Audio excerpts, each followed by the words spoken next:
Okay, welcome back. We gotta get to both these today. You guys are gonna have to watch me work on this one. Let's get to it.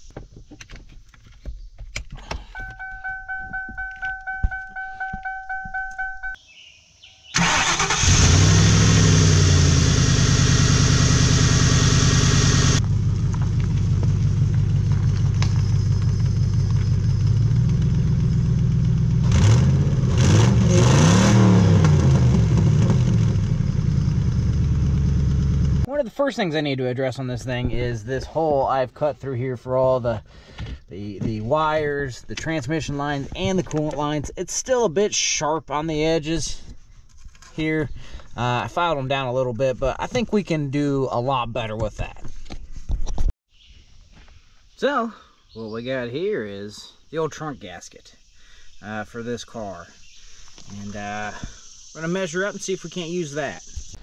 I've been fumbling around with this tape measure in here. I think we're gonna need roughly 24 inches of that to cover that gasket. Let's see if I'm right. Well, did my mathematicals wrong. It was a lot less than 24 inches. Anyway, it's in there. Put some self-tapping sheet metal screws to kind of hold it in place. And now it's got a nice spongy gasket to rub up against there. Next thing we need to do is shield myself, the driver, from these lines in case they pop. They very well could. It's just rubber all the way back. We're planning on doing some hot stuff with it, so these might pop. We need to get some shield on here. I got a quick, easy plan for that. Okay, quick solution is just throw the carpet right back over it, so if it does burst, I'll probably know. But I probably won't get sprayed with piping hot water and or transmission fluid. Also coming back here where the carpet kind of ends, I wrapped it in this old rubber mat that's been laying around for years. Then when we came through back here, I put another piece of that trunk gasket in there, just so we don't chafe up on this end either. Another problem we need to address, or I just did, we need this fan to work. So I did some bad wiring here with some gray tape. All right. And let's show you the switch real quick. So here we are back at the battery, and of course we get a little battery protection here. We can always flop that over, but from the driver's seat I should be able to grab this jumper cable, and if you listen, look at that, we got a fan. Also, we're gonna have to do a little something about Lake Mercury over here. It's getting pretty full. A little relief hole that'll probably just jam back up here again. Not the first time I've drilled holes in this floorboard to drain the water, and they always seem to goop back up, so we'll see how this goes. Now the plan is on Sunday's videos to stress test this thing, so tune in and see what we do to stress test it. Should be interesting. But for now, it's time to get stupid. Let's get back into Project Stupid.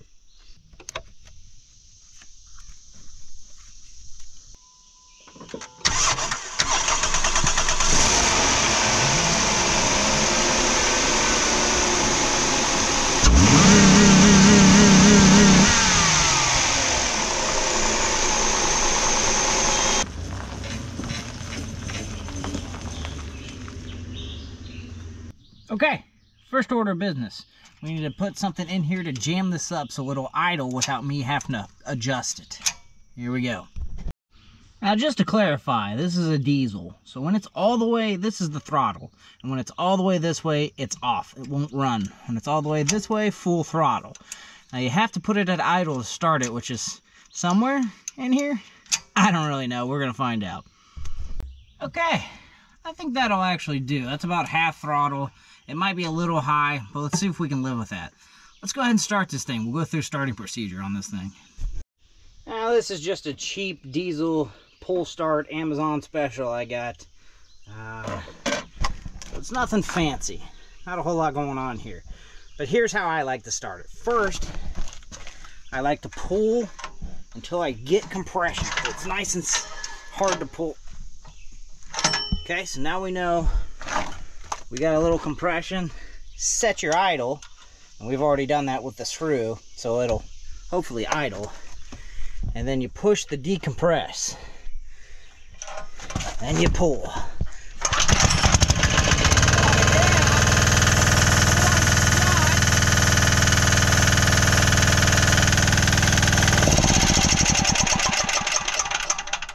Now you can always shut it off with the throttle or the decompression button. But if you just go ahead and decompress this and start yanking, you'll leave your hand behind on this pull cord because these diesel engines will rip it right off. Careful starting these things. Okay, so the next order of business we have here, we need to get this parking brake cable to work as a throttle cable. Doesn't take much. What we will need is a bracket from here to this tab. Let's see if we can fix that. Here's the basic idea I was going for. Wasn't really expecting to have to put one of these in line, but it actually, I think it worked out pretty good. Now I can't actually see it, so I'll know more when I'm editing this video than I will right now, but take a look. I'll go hit the pedal.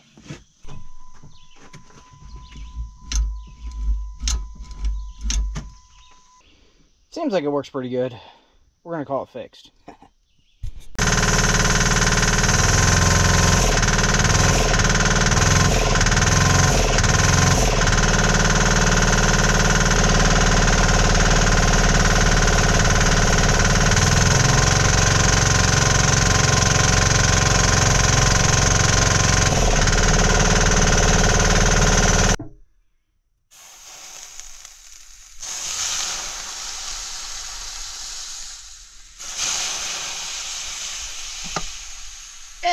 It's fine.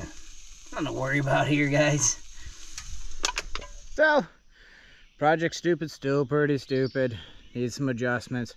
Probably need to turn that idle down a little bit. I don't know how I'm going to do that just yet, but I'll figure it out. Also, probably need a better clutch, better gear ratio on that, but for now, that's going to do. That's going to do. Mercury, however, she's ready, guys. She's ready for a pressure test. So I got a couple junk tires on the back of this thing. The pressure test is going to be a big smoky burnout with no rear brakes. 513 ring and pinion, of course. Pretty easy to stand on the brakes and do a burnout in this thing. So I might as well go ahead and get everything nice and hot. Blow those back tires off of it. Make a good video. We'll see you guys on Sunday. Thanks for watching.